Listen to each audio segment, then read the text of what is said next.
everyone thinks, oh, it's fine, we're at 110, we're getting 150 now, and then it corrects in everybody's faces quite sharply. So you're saying Max Payne is sending this thing one leg higher?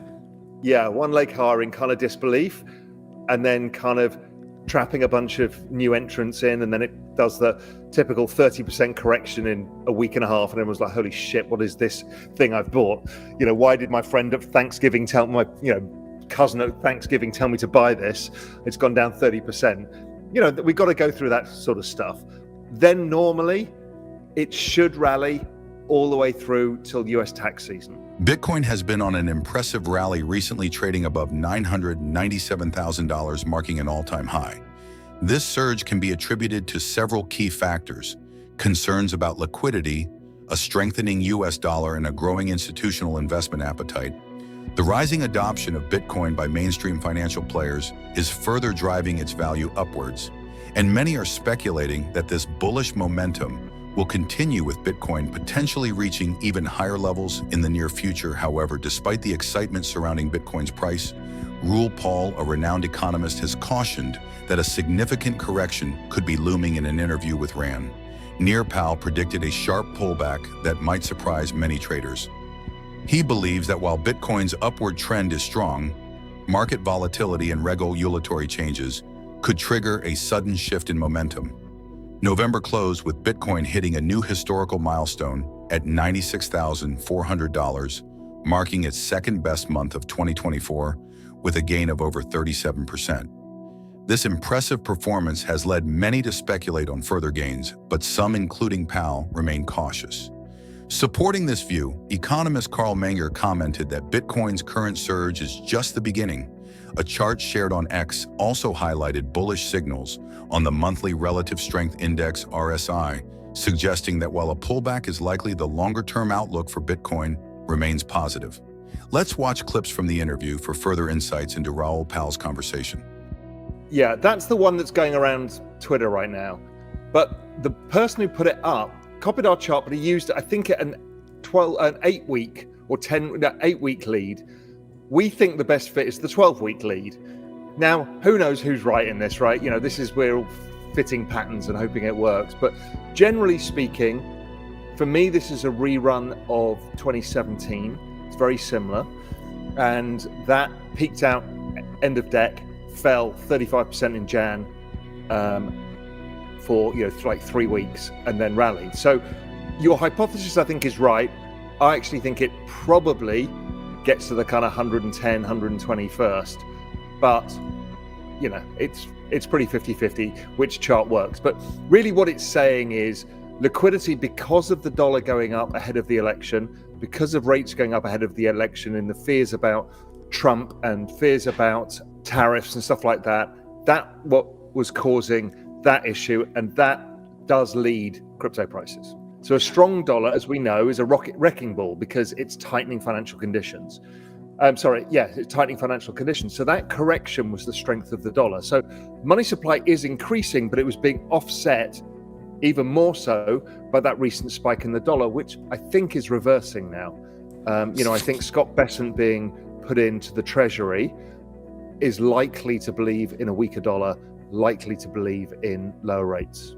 So you think that the dollar probably topped just after the elections because of Trump's talks of tariffs and making America stronger and everything else? But tell us why you think that Scott coming into the Treasury. Yeah, firstly, 2016 Trump, exactly the same happened. The dollar went up and rates went up. January, they all reversed. And they continued down all of that period. So we need to go back to 2016. That's over here. So there you go. Right, so what happened is 2016 we had that spike, then it came back down for the rest of 16, and then eventually spiked later from 18 onwards. So that was perfect, very similar kind of setup, not identical looking, but same idea. Scott Bessent, somebody I've known for 20 years. He was a macro hedge fund guy. He's been to my house in Spain, that kind of stuff. I've known him for a long time. Scott gets the picture, and if he wants to stimulate growth, which is what he said, the most important thing to try and pay this debt cycle off is to increase growth. And then he talked about a weaker dollar, and he's talked about lower rates, and he's talked about lower oil. All of those things say he wants looser financial conditions. So if that's the case, that's good for us and our bags, essentially. Do you still see like a long run in Bitcoin? How do you see, for example, the next couple of months playing out? Don't forget, we had an 8-month consolidation with a 40% range. Yeah, that's why I ask. Right. So generally speaking, it tends to be explosive coming out, the banana zone, right? And I kind of set people up for the banana zone, and here we are in the banana zone. So the question is... So we're in the banana zone. So we're in. You're saying we're firmly in the banana zone. How could it not be bananas? Okay. Right, 50% in a month. Yeah. How big are the How big are the bananas in the Cayman? Because that's quite a big banana. They're not very big here, but we're not far from a lot of big banana plantations in different islands. But so that's a decent sized banana, but that's the start, right? Because generally speaking, the post-election year, or what we would call crypto fall or crypto autumn, tends to be very strong. So it tends to be very strong. The macro backdrop is obviously very good because of deregulation, new government, all of that stuff. So we've got a good setup. It's gone far and fast. I think everyone's a bit PTSD'd still, so which is why I err towards the it probably has one more squeeze, because so many people think it needs the correction now. Raoul believes that Bitcoin's price will continue to soar, reaching even higher levels before experiencing what he describes as max pain for investors. This, he predicts, will lead to a dramatic correction, with prices potentially plummeting by as much as 30% in a very short period of time. Powell draws parallels to Bitcoin's behavior in 2017, when the market saw similar explosive growth, followed by a sudden and sharp pullback. The volatility that followed became a defining characteristic of Bitcoin's price action, and Powell suggests that history may repeat itself. One of the most significant factors influencing Bitcoin's future is the regulatory landscape government. Regulations play a crucial role in shaping market sentiment, and any changes to Bitcoin's legal status or taxation could have a profound impact on its price trajectory. Powell points out that regulatory clarity, particularly in major markets like the US and Europe, could bolster investor confidence. Clearer guidelines on Bitcoin's legal framework and tax treatment might encourage more institutional players to enter the market, potentially pushing the price even higher. Let's watch more clips from the interview. That's my view. It goes up first. Everyone thinks, oh, it's fine. We're at 110. We're getting 150 now. And then it corrects in everybody's faces quite sharply.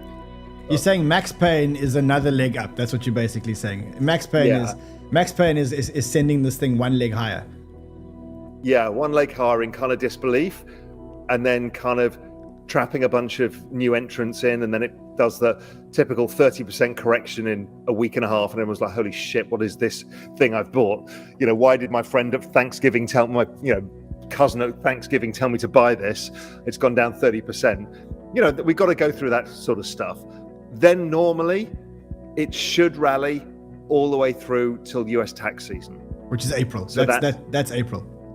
Yeah, it's the March-April period. It usually is extremely strong going into that. And then if it's very strong, then you have a very big correction because everyone needs to pay some taxes.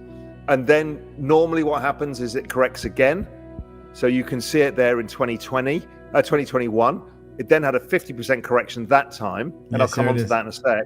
And then it rallies into year end. I think we're closer to a 2017 analogy, which was a much stronger back end of the year.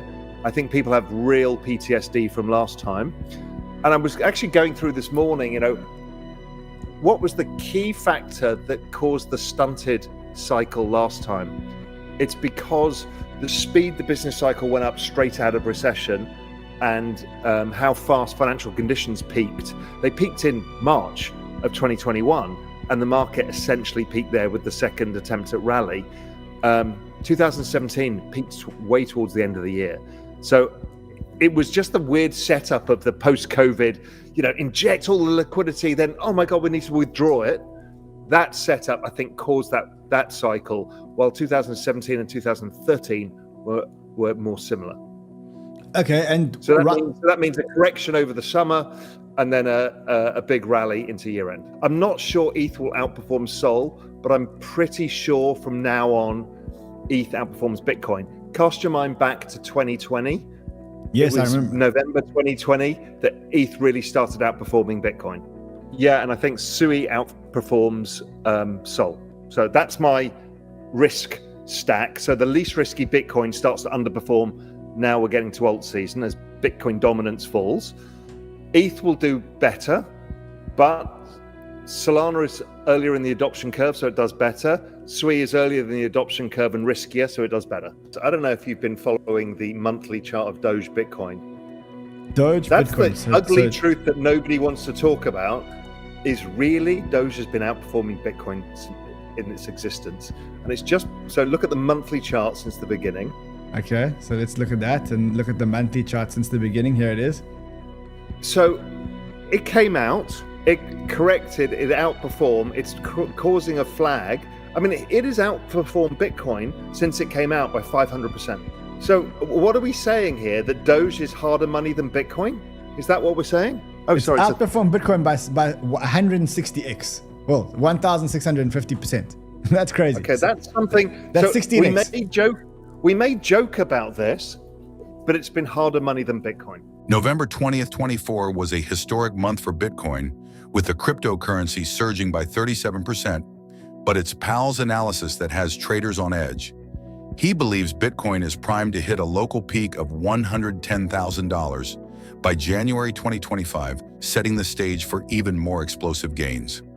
Later in the year, Powell's outlook is not just a guess. He's closely watching Bitcoin's POS having price behavior, which has historically led to massive price rallies as Bitcoin nears its psychological $100,000 level.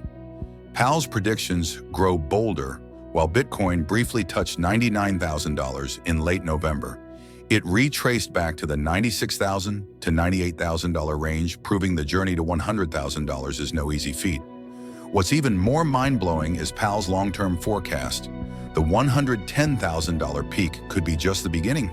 In fact, Bitcoin advocate Samson Mow recently warned that the next phase in Omega Candle could see Bitcoin rise by $10,000 a day, eventually reaching $1 million per coin as nations, institutions, and retail investors.